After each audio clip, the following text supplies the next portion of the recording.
Et ben alors comme ça on aime bien les trucs flippants qui vont t'empêcher de dormir cette nuit, qu'a priori si t'as cliqué sur cette vidéo c'est que c'est ce qui t'intéresse. Et ça tombe très bien parce que c'est tout ce que j'aime. Pas le fait d'avoir peur, non, mais le fait de te faire flipper toi, et ça j'aime bien, faire peur aux autres.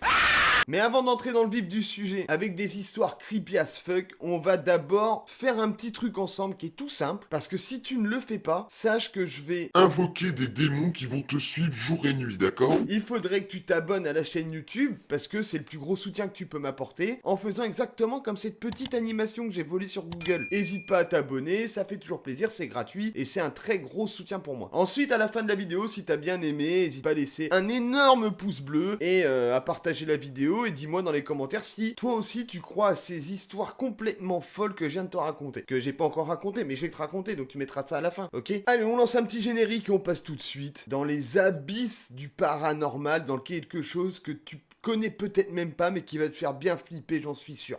C'est parti.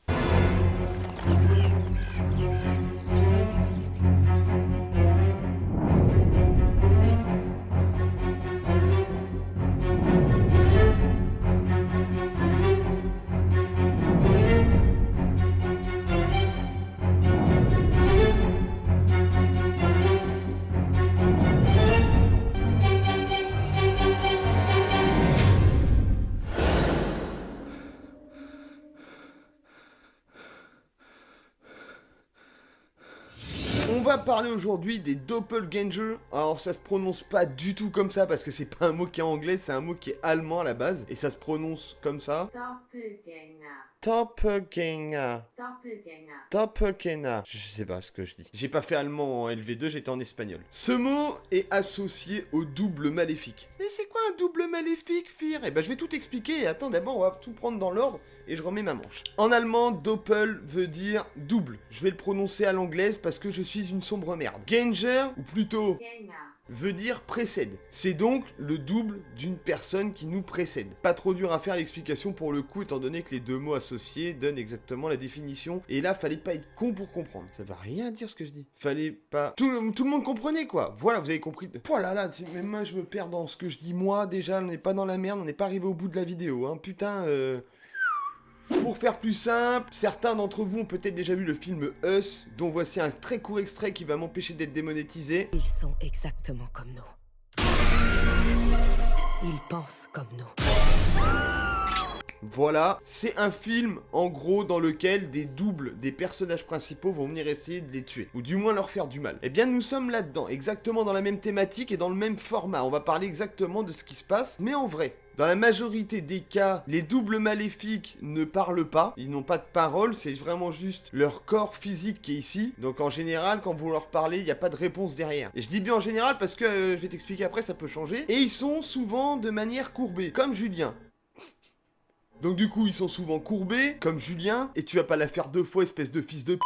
En gros, voilà, ils sont souvent un petit peu courbés vers l'avant, ils regardent un peu vers le sol, ou ils sont un peu courbés de côté. Il y a eu certains témoignages où des gens avaient la voix avec, où ça parlait, ou des fois il y a eu aussi d'autres témoignages de personnes qui entendaient juste la voix et qui n'avaient pas l'image. Par exemple, t'es chez toi dans ton canapé, t'entends ta mère qui t'appelle alors qu'elle habite dans le Texas, tu vois, et que toi t'habites à Berlin. Par exemple, tu vois ce que je veux dire. Mais de manière très réaliste. C'est quelque chose à chaque fois de très réaliste. Ça veut dire que c'est pas juste t'as une hallucination, tu crois voir quelqu'un ou tu crois entendre. Là, on parle vraiment que tu as entendu. Tu es capable de certifier à 100% que tu as vu cette personne ou que tu l'as entendue. Et toujours en partant du principe que cette personne est vivante. Sinon, on parle de fantôme, on parle plus de double maléfique. Et je trouve ça encore plus flippant en fait que des histoires de fantômes. On va passer aux histoires pour que ce soit plus simple. Parce qu'en gros, j'ai récupéré des histoires sur Reddit. J'ai beaucoup cherché pour trouver des témoignages vrais de gens qui ont témoigné de plusieurs histoires qui leur sont arrivées, ou une histoire, de justement ce genre de phénomène. On va passer tout de suite à la première histoire.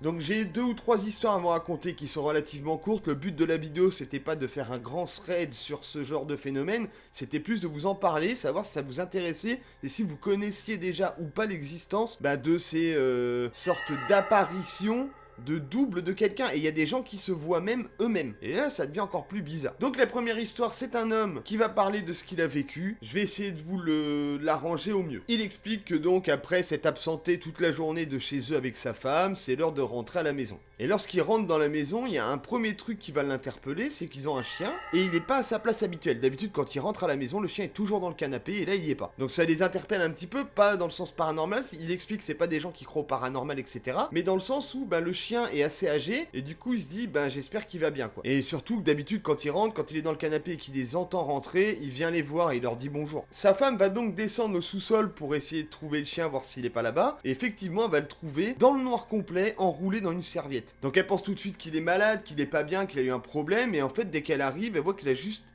comme s'il avait eu peur de quelque chose, parce qu'au moment où elle arrive, il va très bien, et il va se lever, il va avoir un comportement normal, et il va remonter avec elle. Et donc l'homme qui raconte l'histoire va commencer à faire 2-3 bricoles dans sa maison, et il va devoir aller sortir les poubelles. Et il explique que pour sortir les poubelles, il va falloir qu'il passe par le premier garage, donc un garage où il y a la place de mettre 2 voitures, puis un autre garage attenant où tu peux mettre une voiture. Et comme à son habitude, il allume toutes les lumières parce que c'est dans le noir et il fait nuit, et il veut pas trébucher sur des objets, donc il allume tout, et il sort les poubelles par la porte latérale qui se trouve, du coup, sur le côté du garage. Et au moment où il se retourne pour revenir dans le garage, il va voir à l'intérieur sa femme qui passe devant la seule et unique fenêtre du petit garage. Il va la voir passer, tête baissée, en train de regarder dans le garage, par terre. Il explique qu'elle a la même chemise que ce qu'elle avait aujourd'hui, elle fait exactement la même taille, il la reconnaît très bien, il est pas à 1 mètre d'elle, mais il reconnaît sa femme. Et il dit qu'elle a l'air voûtée, elle est toute voûtée comme ça en avant. Et elle se dirige vers la porte du garage qui est fermée, pas dans l'autre sens. Donc forcément, il ouvre la porte, et vu qu'ils étaient encore dans l'idée du chien qui était malade et tout ça, enfin bref, il savait pas trop,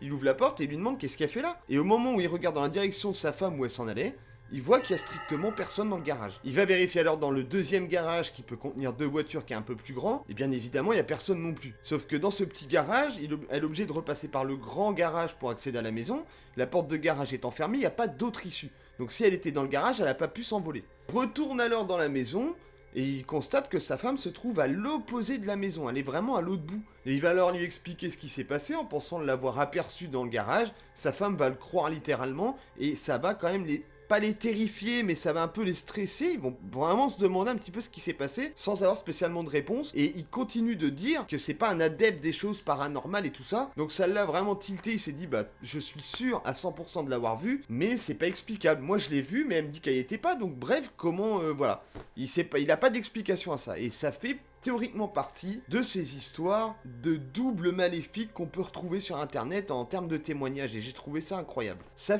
donne des frissons, c'est pas un truc ultra flippant comme un fantôme qui va t'attaquer ou quoi, mais de savoir que c'est une personne vivante qui n'est pas ici à cet endroit-là et que tu la vois, je trouve ça encore pire, moi, je sais pas pourquoi. Je vais passer maintenant à la deuxième histoire qui est un peu dans le même cas, vous allez voir. Et ce que j'ai trouvé hyper intéressant dans cette histoire, c'est qu'il y a 2 personnes qui sont incluses dedans. C'est-à-dire que c'est pas juste le témoignage d'une personne qui avait un truc, ils étaient 2 à avoir vu ça. Et je trouve ça encore plus fou. Donc l'histoire, elle a été racontée sur Reddit il y a 1 mois, et quand il l'a écrite, c'est arrivé 3 jours avant, donc c'est une histoire qui est très récente. Donc ça se passe aux États-Unis. La personne qui a écrit l'histoire dit qu'il était avec un ami à lui, et qu'il s'en allait chez Walmart, c'est des grands supermarchés avec de la bouffe et plein de choses. Et pour y aller, il y a un petit sentier pavé qui passe près d'un terrain de basket. Et tout à coup, en marchant, donc en se dirigeant vers le Walmart, ils aperçoivent 3 silhouettes. Ils s'inquiètent pas plus que ça, c'est un petit sentier qui est relativement emprunté par plein de personnes, donc c'est possible qu'il y ait des gens qui passent. C'est-à-dire quand tu marches dans la rue, tu vas pas tilter à chaque fois que quelqu'un passe à côté de toi et sursauter, c'est normal. Il y a des gens, ils font pas gaffe, ils continuent de marcher. Sauf qu'en y regardant de plus près, ils se rendent compte que c'est 3 amis à eux. Enfin du moins, ils ont l'impression que les 3 silhouettes ressemblent à 3 de leurs amis. Et plus ils vont se rapprocher, plus ils vont voir des détails sur les personnes, et plus ils vont se dire, ah bah oui, c'est eux. Le seul problème à ça, c'est que leurs 3 amis, il y en a un qui est en Georgie, donc qui est pas du tout ici, et les 2 autres sont chez eux. Ils sont pas censés être dehors, il explique pas comment il le sait, mais ils sont pas censés être ici, ils sont chez eux. Et ça, il le sait à 100%. Mais bref, il tilte pas, il se dit pas, bon bah c'est pas normal, ou je sais pas. Et ça se passe en vraiment, c'est des fractions de secondes, quoi, où tu te dis, bah ils sont pas censés être là, mais qu'est-ce qu'ils foutent là? Tu penses pas à quelque chose de paranormal ou quoi, tu te dis ouais bref, ils continuent de marcher, et ils sont, en fait, ils vont pas les croiser directement quand ils continuent leur chemin, ils sont à une extrémité de l'autre côté, il explique que voilà, c'est pas sur leur chemin même, ils vont pas se croiser en fait, donc du coup ils veulent pas faire le détour, aller les déranger ou quoi, ou machin, ils continuent d'avancer, sauf qu'en continuant d'avancer, ils vont entendre la voix de leur ami qui les appelle, exactement la même intonation, la vraie voix de leur pote qui les appelle, et au moment où ils se retournent pour les regarder, ils voient très bien que c'est eux, et ils se disent mais c'est pas possible, ils sont pas là, c'est c'est impossible qu'ils soient ici. Donc ils vont commencer un petit peu à paniquer du fait de voir leurs amis qui sont là, qui sont pas censés être là. Ils se disent, il y a un truc bizarre quand même, on sent un mauvais feeling. Du coup, avec ce mauvais feeling, ils vont tracer, ils vont avoir peur et ils vont continuer de marcher comme si de rien n'était, sachant qu'ils ont pas fait demi-tour, ils ont pas eu un comportement bizarre, juste quand ils ont entendu la voix, ils se sont retournés, et t'as toujours ce soupçon de te dire, ça se trouve c'est juste des gens qui ressemblent au loin, c'est pas eux, tu vas aller te taper la honte en disant, ouais ça va les gars, c'est pas eux. Donc du coup, ils préfèrent, avec la petite frayeur et tout ça, continuer d'avancer, ils se disent, si on les recroise plus tard, demain ou un autre jour, ils diront, bah désolé, on vous avait pas reconnu,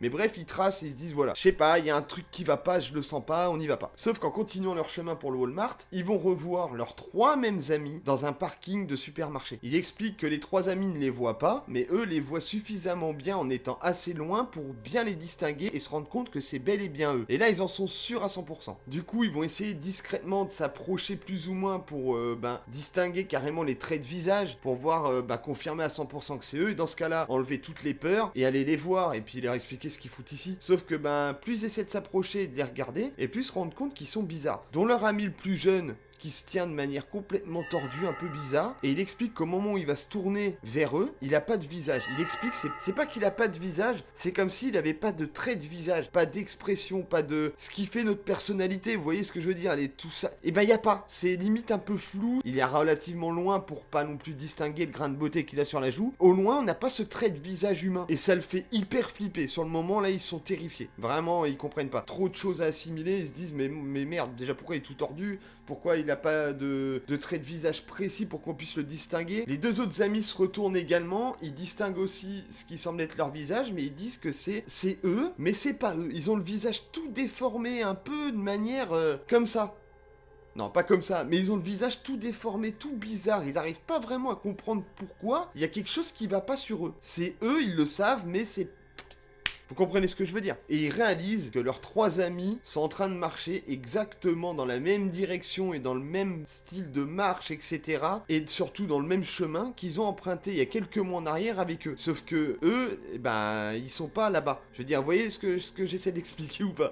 Ils voient leurs 3 amis, en fait, en train de reproduire, pas pour pas, le même placement, la même direction, tout pareil que ce qu'ils ont fait il y a quelques mois en arrière, sans eux, parce qu'ils sont là en train de les voir faire ça. Comme s'ils voyaient leurs amis dans le passé en train de reproduire ce qu'ils ont déjà fait. Je sais pas si c'est très clair ce que j'essaie d'expliquer, c'est hyper complexe. Ils ont tourné dans un coin de rue, donc eux les ont suivis en réalisant qu'ils faisaient tout pareil que la dernière fois.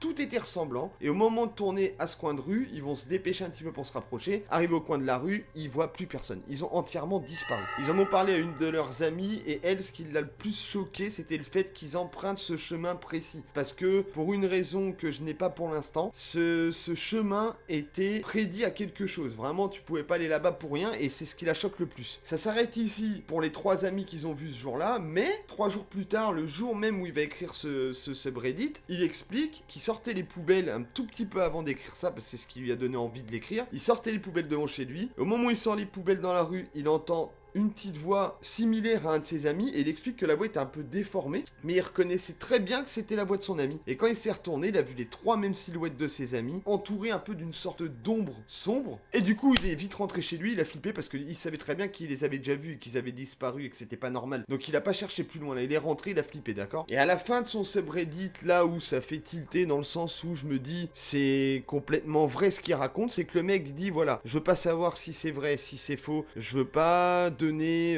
des preuves ou quoi que ce soit, je suis pas là pour ça. La seule chose que je veux, c'est est-ce qu'il existe un moyen de faire en sorte que cette chose que je viens de vivre s'arrête? Est-ce que ça va pas me poursuivre? Est-ce qu'il existe, voilà, n'importe quel moyen, n'importe quelle solution pour ne pas que ça se reproduise? En fait, il veut même pas savoir pourquoi ça s'est fait, juste il veut pas parce que ça lui fait trop peur et il veut pas revivre ça. Et c'est dingue. Je sais pas comment vous réagirez, vous, si vous croisez vos amis alors qu'ils sont censés être à l'autre bout du monde, par exemple. C'est trop bizarre. Là, on a un petit condensé dans la prochaine histoire de plusieurs petites histoires qui sont arrivées à la même personne, où il est persuadé que chez lui, il y a justement des doubles maléfiques qui se manifestent souvent. Enfin, souvent. Fréquemment, en tout cas. Enfin, plusieurs fois, hein, déjà. Et c'est énorme. Donc, il vit dans une maison avec son frère et sa mère, et à plusieurs reprises, ils ont vécu des choses un peu comme ça. La première fois que c'est arrivé, c'était il y a 11 ans. Lui et son frère étaient chez leur tante. Ils étaient partis là-bas, sûrement boire un café ou manger un gâteau. On sait pas, on s'en fout. Mais ils étaient pas là, et leur mère était toute seule dans la maison. Et leur mère entend les 2 enfants rentrer dans la maison, elle les entend parler, elle entend la porte, et ils rentrent dans la maison. Donc, elle les salue, elle était dans la chambre à l'étage, et elle dit « Coucou les enfants, je suis à l'étage ». Sauf qu'elle va très vite se rendre compte qu'il y a absolument personne dans la maison, et du coup, au moment où les enfants vont réellement rentrer, elle va être complètement choquée pendant plusieurs longues minutes, où elle va expliquer aux enfants qu'elle est persuadée qu'elle les a entendus rentrer en train de discuter tous les deux, et que pourtant ils affirment qu'ils étaient pas là. La deuxième fois que c'est arrivé, donc la personne qui écrit l'histoire raconte qu'il était à l'université, il était pas chez lui, son frère rentre à la maison où il y a déjà sa mère, et au moment de rentrer dans la maison, il passe par le salon, et il voit son frère dans le canapé. Donc il lui dit salut, ça va, t'es déjà rentré, et tout en marchant vers sa chambre. Sauf qu'il se rend compte que son frère lui répond pas, donc du coup il fait demi-tour, et pour voir pourquoi il lui répond pas, et là il y a plus personne dans le canapé. Deuxième fois que ça se produit dans la même maison. La troisième fois où ça s'est produit, donc l'auteur du subreddit explique qu'il était tout seul chez lui avec sa mère, il regarde un film à la télé, etc., sa mère est dans sa chambre, et il s'endort sur le canapé. Ce qui peut arriver, c'était en plein après-midi, il fait une petite sieste, bam, il se réveille. Il se dit, ouais, bon, ok, un peu la tête dans le cul, donc il se lève, il décide d'aller dans sa chambre, il traverse le couloir et il voit sa mère dans la salle de bain. Ce que j'ai oublié de préciser, il a été réveillé par le bruit du sèche-cheveux. Donc, il passe devant la salle de bain et il voit donc sa mère avec le sèche-cheveux en train de se sécher les cheveux. Il va vers sa chambre, il rentre dans sa chambre, la tête dans le cul, il se dit, bon, je vais peut-être commander à manger pour ce soir. Il retourne dans la salle de bain demander à sa mère ce qu'elle veut manger, et là, bien évidemment, tu te doutes de la suite, il n'y a plus personne dans la salle de bain. Il va voir dans la chambre de sa mère, il trouve pas sa mère, et là il dit j'ai un gros bug de cerveau parce que c'est comme si s'était écoulé 1 heure entre les deux moments alors qu'il s'est passé vraiment 10 secondes. Et il comprend pas pourquoi il vient de voir sa mère et elle était pas là. C'est la 3e fois que ça se produit dans leur maison. Et il y a une fois de plus qui a été racontée mais qui est beaucoup moins intéressante à vous expliquer ici. Mais bref, il dit que ça arrive très fréquemment dans leur maison, dans laquelle ils vivent depuis plusieurs années, plusieurs dizaines d'années même.